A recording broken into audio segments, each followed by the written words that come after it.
Bodega San Francisco creciendo juntos y Walmart llegando a todos los rincones de Chile presentan el Rat Pack, la mesa de editoras esta mañana acá en Mesa Central. Paula Comandari, ¿cómo estás? Buenos días. ¿Qué tal? Muy buenos días. ¿De qué vamos a hablar? Bueno, después de más de una década de espera, esta semana Chile aprobó una nueva ley de adopciones. Una ley que cambia el foco, que deja de poner el énfasis en las familias que desean adoptar para ponerlo por fin en los niños que necesitan con urgencia una familia. Angélica Bulnes, bienvenida nuevamente. Buenos días otra vez. ¿De qué hablamos hoy? Janet Jara. ¿Cómo se está viviendo o están administrando adentro del Partido Comunista y su círculo la sensación de que hay viento a su favor de cara a la primaria el próximo domingo? Faltan 10, queda una semana de campaña y faltan 10 días para la primaria. Y claro, en los mentideros de la política esa es la sensación que hay, ¿no? Una temperatura. Que Jara va encabezando, va ganando. Partamos por ahí, por el Partido Comunista y esta sensación de triunfo que no es una sensación que hayan tenido demasiadas veces, ¿no? Por eso mismo no saben a veces cómo administrarla. Contentos, nerviosos. Así es como podríamos resumir el estado de ánimo de las personas que rodean a la candidata Janet Jara en el PC. Están contentos porque tienen la sensación de que en esta primaria llevan la delantera. Tenemos por un lado las encuestas, o en realidad no tenemos las encuestas ya que estamos en periodo de veda, así que no se pueden publicar, pero eso no implica que no se pueden hacer, que no circulen de manera privada, y a lo mejor ellos saben algo que nosotros no. ¿Ya? No sabemos eso. Claro. Pero incluso sin datos nuevos, en la última cadena antes del silencio electoral, Jara aventajó a Carolina Toá y en la panel ciudadano de la UDD, la candidata del Partido Comunista le sacó 6 puntos de ventaja entre los votantes probables de primaria. ¿Ya? Entonces, es un aspecto que destacan en el comando es que además, en las últimas semanas, Janet Jara, desde que dejó el gabinete, ha ido aumentando su nivel de conocimiento.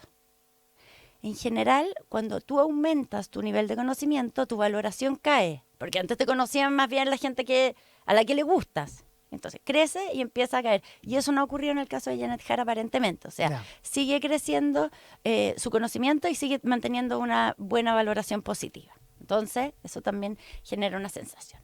Pero también hay otros indicadores que alimentan como este optimismo.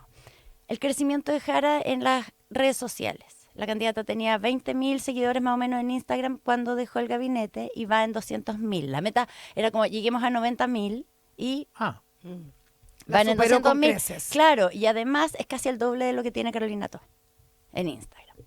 Y lo tercero es el interés mediático que ha despertado Janet Jara. Entre sus cercanos han visto crecer las solicitudes de entrevistas, las columnas sobre su candidata, sobre la campaña, quiénes la integran, quién está, a quién escucha. Incluso en otros sectores a mí se me quejaron de que hay como cierta condescendencia con ella. No en Tele 13 Radio, sino que en los medios en general. ¿Ya?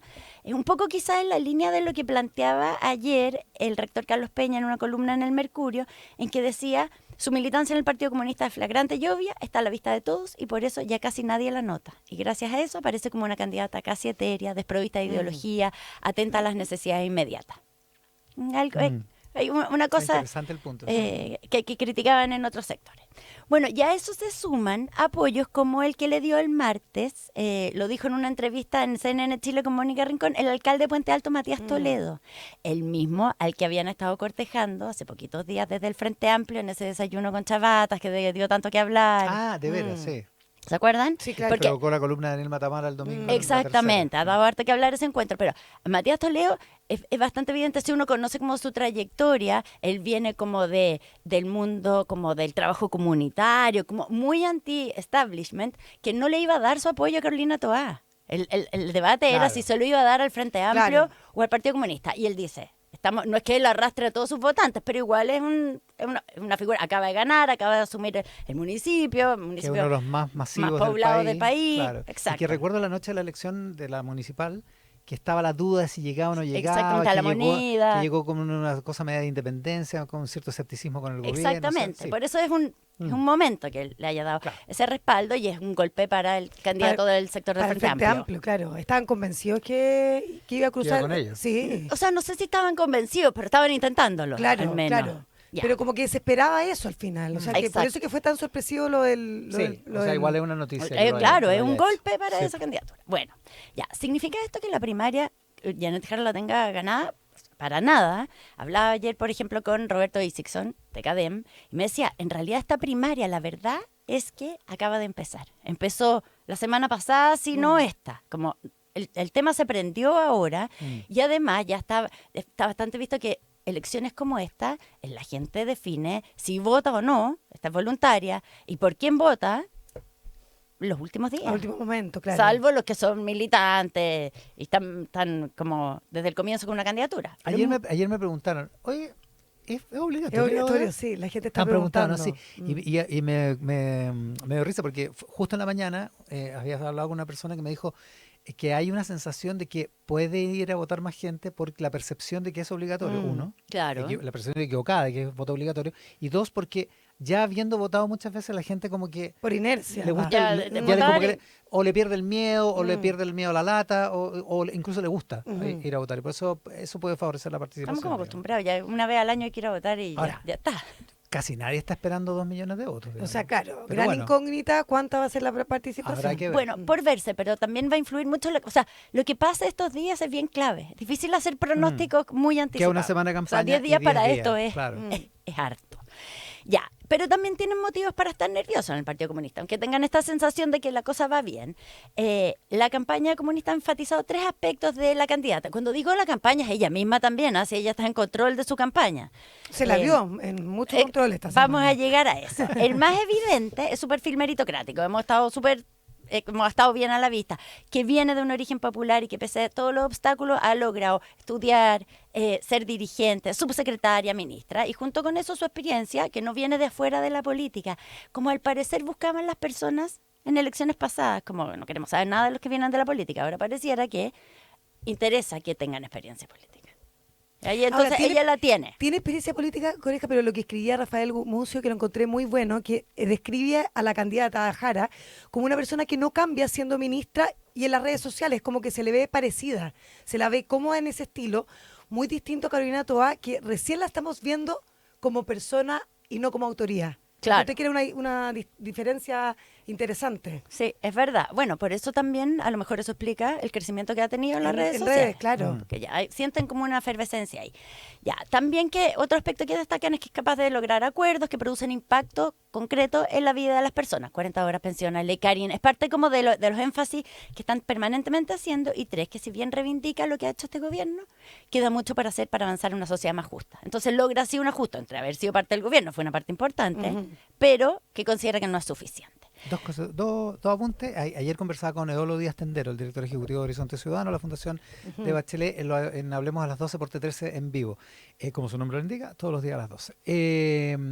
Decía 2 cosas. 1, el crecimiento orgánico de Jara en redes sociales. Claro. Lo que ella lanza desde su comando se reproduce Se en redes sociales viraliza. de manera muy orgánica, muy poco... No es bot. Exacto. Es ¿no? No es un bot, Claro. no es una orden. Lo que Johannes Kaiser hace sistemático, Claro. con trabajo, con sudor, Jara le sale ¡fum! Como muy eso fácil en redes se sociales. siente Por eso es espontáneo, esta se siente... Sí, efervescencia. Y sí. 2, el segundo dato, a propósito de lo que dijiste, me dijo tema fundamental para la gente, en los focus group, en todo, me ha salido varias veces esta semana y ayer con Eolo, el tema de las 40 horas, el tema de mejorar la calidad de vida. Claro, por eso Las 40 ese horas que énfasis. todavía no son, porque se aplican progresivamente. Gradualmente. ¿Y quién se adueñó de las 40 horas para siempre? Jara. Janet Jara, algo tan Entonces, importante para la son gente. sí. acuerdos, pero con cambios concretos Exacto. en la vida de las personas. Y ese es como el énfasis que le han dado Y a la eso que campaña. todavía no empieza Y esto que tú versiones. dices de lo orgánico, no las redes sociales, es como lo que pasó en la campaña de Gabriel Boric cuando hacían ¿te acuerdas? Los disléxicos por Boric. Como muchas personas que como por iniciativa propia empiezan a plegarse a la campaña. No es que les den una orden desde el partido, la candidatura, para que hagan eso. Ya, y algo de eso han visto, sienten ellos que está pasando incipientemente en la campaña. Bueno, el diseño también implica alejarla de lo que los comunistas consideran que es la caricatura de los comunistas. Lo que ellos consideran el estereotipo de una figura beligerante, dogmática y que no puede dialogar con otros sectores. ¿A quién se parece esa descripción? ¿A quién les recuerda a ustedes? A Janet Jara no. No, A Janet Jara a no. Janet Jara no es No, cierto? Pero ¿a por quién se supuesto que parece no. esta idea ¿Ya? como el comunista, como peleador, Ah. dogmático, que le cuesta dialogar con otros sectores? Daniel Jara. Claro. ¿Y quién reapareció esta semana? Daniel. Daniel Jadwe, justamente. El exalcalde, formalizado por el caso Farmacias Populares, pasó de arresto domiciliario. No es que igual siempre ha estado ahí su figura, pero pasó de arresto domiciliario total a nocturno. Los más suspicaces en el PC se preguntan si esto pasó a 10 días de la primaria por casualidad. Dicen, Gran interrogante. Es una decisión del bueno, tribunal. no sé. Bueno, yo pero te siempre hay digo gente ya, que pone en duda sobre Ya. una duda sobre la ya. justicia. Inmediatamente se levantó la pregunta de qué lugar va a ocupar en la campaña y el presidente del partido, Lautaro Carmona, dijo que sí iba a tener un rol.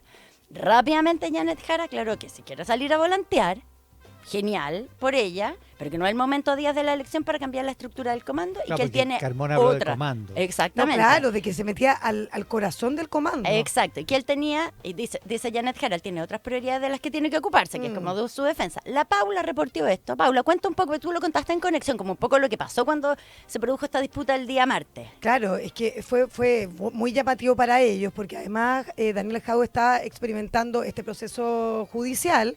La fiscalía puede apelar en cualquier momento. O sea, imagínense que empieza a trabajar para la campaña y que le vuelven a cambiar la cautelar. Era muy complejo. Pero además, porque Janet Jara y Daniel Jadwe no son cercanos. No son para nada cercanos. No fluye la conversación, no piensan parecido. Y además le afectaba mucho a Janet Jara dos cosas. Uno, que en algún momento le rayaron la casa a Daniel Jadwe y ella como que lo llamó, solidarizó con él, tuvieron como un acercamiento importante y días después anuncia Daniel Jadwe que va a seguir la cuenta pública del presidente con Marco Enrique Ominami. Entonces se leyó como desleal. Claro. Más Ya, rígido, ahora como acordémonos que la nominación de Janet Jara como candidata no fue fluida, que el PC venía muy tensionado por una elección interna en que el carmonismo jaduismo, por llamarlo de alguna Porque manera, van unidos, claro. como que se impuso, ganó más espacio sobre el sector más ligado al gobierno y que la designación de la candidatura de Janet Jara se demoró cualquier cantidad, o sea, no cualquier, pero mucho más de lo que ella y sus cercanos querían. ¿Se acuerdan? Que hablaban de Jadwe, hablaban de Carmen Hertz en un momento, Se que el demoró como 15 programa minutos primero. menos que la de Paulina Bodanovich. Claro. Oye, que Bueno. tomó tiempo, porque estábamos a puertas de anunciarlo y teníamos que esperar y esperar. Entonces, una vez nominada, se organizó un comando formal al alero del partido en el que está Lautaro Carmona, la alcaldesa Javiera Reyes de los Espejos, el senador Daniel Núñez, la secretaria general Bárbara Figueroa. Y esta estructura se preocupa de la franja, del territorio, de movilizar al partido, pero la candidata además tiene su propio círculo de cercanos, como Darío Quiroga, que es participante de la Cosa Nostra, asesor comunicacional de 32 minutos, o Marcos Barraza, el ex constituyente. Bueno, en el mundo del comando oficial las cosas no empezaron del todo fluidas. Había tensión propia, algo propio de lo que había sido la elección de la designación de la candidata, la historia, pero como no hay mejor bálsamo de que te vaya bien, las cosas empezaron a suavizar. Me dicen que ha sido muy importante el rol de Bárbara Figueroa, que ha sido como bien pragmática y se ha puesto muy detrás de la candidatura y de que las cosas pasen. Y entre los militantes se ha empezado a contagiar mucho interés y ganas. Pero en este escenario, la situación Jadwe reavivó las tensiones. Todo indica que fue una medición de fuerza. ¿Ya? Dice, hay gente en el mundo jarista que de verdad cree que Lautaro Carmona o no quiere que gane o que realmente le importa más el partido que la propia candidatura. O sea, que él está como por la defensa del partido, el proyecto a largo plazo. Pero aparentemente Jara se impuso y ahora hay que ver, que es un factor de nerviosismo, qué va a hacer Jadwe en los próximos 10 días. Ahora, dos cosas. Haga lo que haga, tengo que decir que en el Partido Comunista adentro está muy viva Jadwe en esta elección porque es una permanente como comparación. Él es el ex candidato presidencial que tuvo el partido y además entonces dicen, estamos teniendo una trayectoria inversa. Jadwe venía como favorito hasta que empieza la campaña y no logra dar con el tono en los debates. ¿Se acuerdan que hasta se peleó con la Mónica Pérez porque dijo debate, algo sí. que la Mónica le dijo, usted no dice eso en En su televisión. programa? Ya, como hizo una mala campaña y empieza a bajar. Con Jara dicen está pasando al revés. Era como, no era la candidata que venía de favorita y en la campaña empieza a levantar. Pero dice, va a ser muy importante cuántos votos saca. ¿Saca más votos o menos que Jadwe? Son cosas importantes para el partido. Y otro factor que está produciendo nerviosismo, además del factor Jadwe, es el fantasma del voto útil. Por ejemplo, me hablaba con respecto a esto Rolando Álvarez, el historiador de la USACH, que además viene participando, o sea, que ha estudiado el PC, pero además viene participando en campañas desde el año 89. Entonces conoce de los libros y conoce en carne propia lo que es todo esto. Y me explicaba que el comunismo siempre ha tenido que lidiar con esta idea de que uno de los suyos no puede ganar, no puede llegar a la final. Han entrado al Congreso solo una vez, o masivamente una vez que se acaba el binominal, pero como las elecciones presidenciales tienden a ser, terminan siendo entre dos, siempre aparece esta idea de que es mejor no votar por un comunista porque puedes perder el voto. Ha pasado. Porque no vas a ganar la presidencia. Que es lo mismo que estaba diciendo por estos días la candidatura de Carolina Toá, que si gana Jara, gana la derecha. Se filtró una minuta en que plantea ese punto. Entonces, otro motivo de gran preocupación para ellos es la idea de que se imponga la idea del voto útil. Así que así están las cosas a 10 días de la primaria oficialista que efectivamente se encendió esta semana. Paula Comandari, hablemos de la nueva ley de adopción, 12 años de tramitación. Bueno, la nueva ley de adopción, aprobada el lunes, trae cambios bien estructurales, pero hay uno que lo cambia todo. Fíjense que a partir de ahora, ningún niño va a poder pasar años, entre comillas, flotando en el sistema sin saber qué va a ser de su vida. El juez va a tener 12 meses, prorrogables por 6 en casos excepcionales, para definir si el niño puede volver a su familia de origen o si debe abrirse la vía adoptiva. Porque, claro, lo que sucede en estos casos es que los niños pasan mucho tiempo en la incertidumbre. No saben bien dónde van a quedarse, si con sus... a veces hasta años, digamos. Muchos años. Y ese cambio... el martes en la tarde fue el que celebraron con mucha emoción, bueno, muchas personas cuando se aprobó el proyecto, pero con mucha emoción Pablo Rivera y María Soledad Font, la madre del presidente Boric, 2 personas que no se conocían, pero que han vivido una experiencia similar, que es básicamente la de cuidar, criar por bastante más tiempo del que pensaban. Contarles un poquitito esta historia. Pablo recibió apoyo, así le dicen, para proteger su identidad en el libro Yo también soy tu papá, que lo conversamos en algún momento en página 13. Que lo mandaron, ¿no? ¿Desde La Pollera? La Pollera, sí. Que está un relato estremecedor y muy bien escrito además. Lo presentó su libro el día martes y él cuenta que recibió a este niño apenas cuando tenía 1 año y 4 meses. Iba a ser por 3 semanas. Y lo hizo para evitar básicamente que el niño terminara en una residencia. Entonces, lo trajo por ese acotado periodo. Pero las semanas, como dices tú, Iván, se hicieron meses y los meses se hicieron años. Y lo cuidó durante 5 años. Lo vio dar sus primeros pasos, enfermarse, aprender a decir papá. A la madre del presidente, que era una de las presentadoras del libro, le pasó algo parecido. Ha sido familia de acogida 5 veces en los últimos 20 años y el último niño que vivió con ella se quedó por años, 5 también para ser exactos. Lo cuidó en Punta Arenas. Ella, a diferencia de Pablo, nunca pensó en agrandar la familia, en adoptar. Sin embargo, tampoco pensó... Pues cuando iban a votar iban con el niño. Exactamente. Ignacio, sí. Pero claro, ella no pensó en adoptar, lo que pasa es que tampoco pensaba que se iba a alargar tanto el periodo. Claro. Y además podéis no pensar en adoptarlo, pero te encariñáis. O sea, es que se genera un vínculo. 5 años. O sea, ¿cómo no? O sea, el niño empieza a llamarla, le contaban en el lanzamiento, el propio presidente Boric, que llega inesperadamente, que él iba a Punta Arenas y escuchaba al niño llamarle Chole. Y le llamaba Chole por aquí, Chole por allá. Hasta que la próxima vez que fue, ya escuchó al niño llamarle mamá. Entonces era muy duro porque el apego, como dices tú, Iván, se va generando y es muy difícil después dejarlos partir. Por eso en la presentación del libro ambos coincidieron en lo mismo, Pablo y María Soledad, que por fin la ley pone un plazo. Por fin los niños van a tener una respuesta, porque el daño de vivir en tránsito sin certezas, la verdad es que es bien irreparable y muy profundo además. Como me decía un cuidador, puede no dejar una cicatriz visible, pero sí marca la vida entera, el tránsito. El evento ya era emocionante, pero tuvo, como les digo, este giro inesperado cuando apareció a última hora el presidente Gabriel Boric. No estaba en el libreto, pero llegó acompañado de su pareja y de su familia. Se sentó en primera fila, escuchó, se conmovió y luego pidió la palabra. Ya fue bien interesante todo lo que ocurrió allí. Habló sobre la importancia de lograr acuerdos con los que piensan distinto, sobre todo en estos tiempos. Ahí le hizo un guiño, estaba sentado también el alcalde de Providencia, Jaime Belolio, a quien siempre dijo le ha insistido que se equivocó de partido.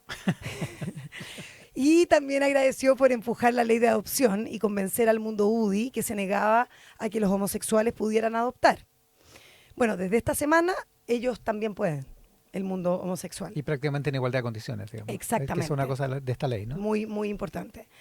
Ya al final el mandatario señaló que no quería interrumpir la moción, pero que no podíamos quedarnos solo ahí. Que hoy, en este mismo país, hay más de 700 lactantes viviendo en residencia. Esa es nuestra realidad. Y que eso simplemente no puede seguir ocurriendo.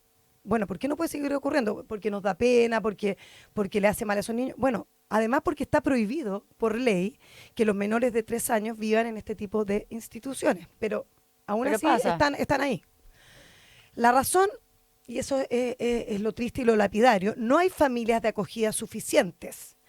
Hay 1000 hoy en todo el país y todas están ocupadas, todas tienen niños.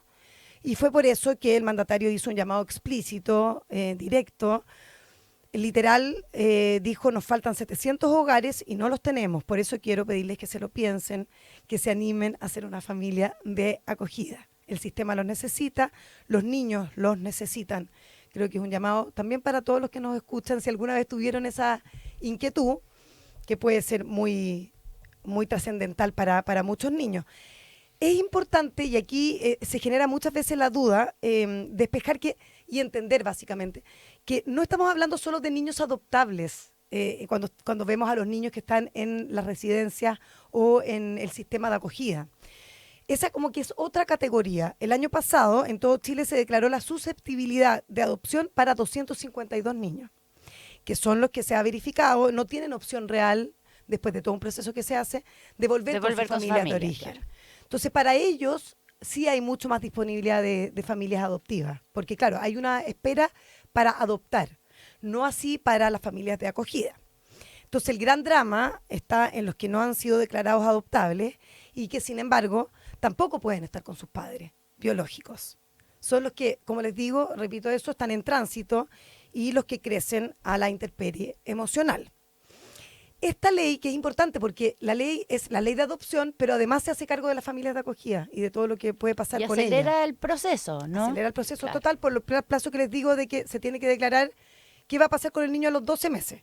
Y además permite, ya establecido en la norma, que las familias que acogen puedan adoptar. Entonces, eso también lo cambia. Esta ley, que como bien lo dijo el presidente, bueno, llega tarde, porque llega, o sea, estamos contentos que se haya aprobado, pero llega después de 12 años de tramitación. De alguna manera intenta cambiar la realidad de estos niños, los niños en tránsito. Permite, por ejemplo, que las familias de acogida también puedan adoptar, si eso es lo mejor para el niño.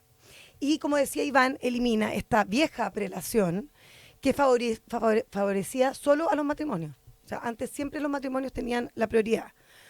Ahora hay solteros, solteras o parejas bajo el acuerdo de unión civil que podrían ser más adecuados incluso que un matrimonio para un niño en específico. Pensemos, por ejemplo, un soltero mapuche para un niño mapuche, por ejemplo. Claro. Bastante más adecuado, suponemos, yo creo, que un matrimonio que no es de origen mapuche. Ahora, además establece la posibilidad de contactos post-adoptivos, también muy interesante. Hay algunos jueces que dieron esa pelea para cuidar también la identidad y la memoria emocional de los menores. En definitiva, pone al niño en el centro y echa por tierra este límite rígido que existía de que los niños no podían tener ningún tipo de contacto con su familia biológica, porque obviamente que ahí hay una raíz. Entonces eso también queda establecido. Pero bueno, nada de todo eso va a servir si no se implementa con decisión. Hoy el texto legal no viene con un nuevo presupuesto y según muchos de los que conocen el tema, como el psicólogo Francisco Covarrubias, que ahí está de acuerdo con el senador Cast, Felipe Cast, Covarrubias también es cuidador, el financiamiento no es suficiente en lo que está establecido, son 1.000 millones de pesos. Pero parlamentarios como Matías Walker lo que me dicen es que el desafío está puesto en la discusión de la ley de presupuesto y que año a año ahí se haga un esfuerzo para disponer más recursos a este ítem en específico. Y tampoco, yo creo que eso es un vacío de la ley, hay recursos para acompañar a las familias adoptivas, ni para hacer seguimiento cuando un niño vuelve con sus padres biológicos. ni siquiera está la disposición de hacerlo. O sea, uno pudiese pensar que tal vez no hay recursos, pero no quedó establecido. Y creo que ahí hay un punto que mirar, cómo se monitorea todos estos niños que han vivido situaciones muy complejas por muchos años y que después ya tienen una solución definitiva, ya sea una familia de adopción o de vuelta en sus familias de origen. Ahí debiese existir un seguimiento y un monitoreo mucho más profundo para saber y ver que esos niños están bien. Claro, eso es lo que queda pendiente, pero el cambio es muy importante. Es después de la aprobación contundente, de la ley. es muy contundente, significativo, buena palabra. sí. Oye, en el WhatsApp colaborativo, como hay de todo en el WhatsApp colaborativo, una maravilla, me dicen que Janet Jara fue, una persona en la que confío, me dice fue entrevistada en Descabelladas, un programa del canal de la Universidad de Chile, Ya. la televisión de la Chile. Y dice que las opiniones sobre Jade de Jara fueron sin filtro, que las caras que puso lo dijeron todo, que no fue tanto lo que dijo, pues solo dijo que ahora ya los comunistas no son clones. Eso va a ejemplificar, para Que hay graficar diversidad los dentro del estilos. comunismo. Ya, pero las diferencias que hay al interior del Pero Partido esto también Comunista. es una estrategia deliberada de separarse de Daniel Jadwe. Exactamente, sí, porque esto antes no se hacía público. Pero qué sutil, Claro. pero qué sutil. Una sutileza, pero que evidentemente el hastío con el tema Jadwe, con la figura Jadwe, habla evidentemente de que tiene una diferencia política No, importante le al molesta interior del mucho. Partido Comunista. Aquí Es vamos que- a estar perdón. Perdón, última cosita. Es que acuérdense que además Jadwe puso en jaque el Se puso en duda las proceso de primarias. primaria, o sea, Sí, que pues. era democrático. Dice Entonces, que las primarias iba a votar la derecha y entonces no eran realmente democráticas. Aquí vamos a estar atentos hoy, Angélica Bulnes. Mira, uno es que es el aniversario de la PDI, cumple 92 años. Se ha y saludado entonces, ya en este programa. exactamente. Lo Y saludamos entonces el también. presidente Boric, junto a varios de sus ministros, van a estar ahí en la cuenta pública que se realiza por el aniversario. En Pero- general Maquena. Y en otra cosa, mira, entre el 5 y el 29 de junio se está realizando en Londres la Bienal de Diseño, que reúne, la verdad es que algunos de los mejores en el área a nivel global, o sea, un evento bien conspicuo. Y ahí el pabellón chileno que crearon la diseñadora Constanza Gaguero junto al artista Male Uribe, la verdad es que ha sido destacado como uno de los 6 proyectos más relevantes. Ay, qué bueno. Ah, Sí, mira. es un proyecto que es como una instalación en relación a interesante. nuestro Chile como país minero. Y es muy bonito y ha sido muy destacado. Así que Qué bueno. sí, Ay, pues en este para tipo de echarle un cosas vistazo, no sí. siempre como que tenemos tanto espacio. Entonces es importante Excelente. destacar. Constanza Gaguero y Male Uribe. Male Uribe. Bueno, en Londres. Pablo Comandari, ¿atentos a? Oye, muy atentos a las 11 de la mañana, el director del Servicio de Impuestos Internos, a propósito de toda la polémica que hay por las contribuciones, bueno, va a hacer su cuenta pública, digamos, y va a hablar de, bueno, varios proyectos, el combate a la evasión, el comercio ilegal, etcétera, pero también de los principales desafíos de la institución, así es que hay mucha expectativa de lo que vaya a salir ahí. Sí, porque además desde Impuestos Internos anunciaron que va a responder preguntas. Claro. Después de la cuenta, así que es importante. Con Pablo Comandari, con Angélica Bulnes, el Rat Pack de hoy, la mesa de editoras, una presentación de Bodega San Francisco Creciendo Juntos y Walmart, llegando a todos los rincones de Chile. Que tengan un estupendo jueves. Ustedes Y también. un fin de semana largo. Sí. Muy Estaba pensando en eso, importante. que les vaya bien, buenos Muy días. buenos días, que descansen.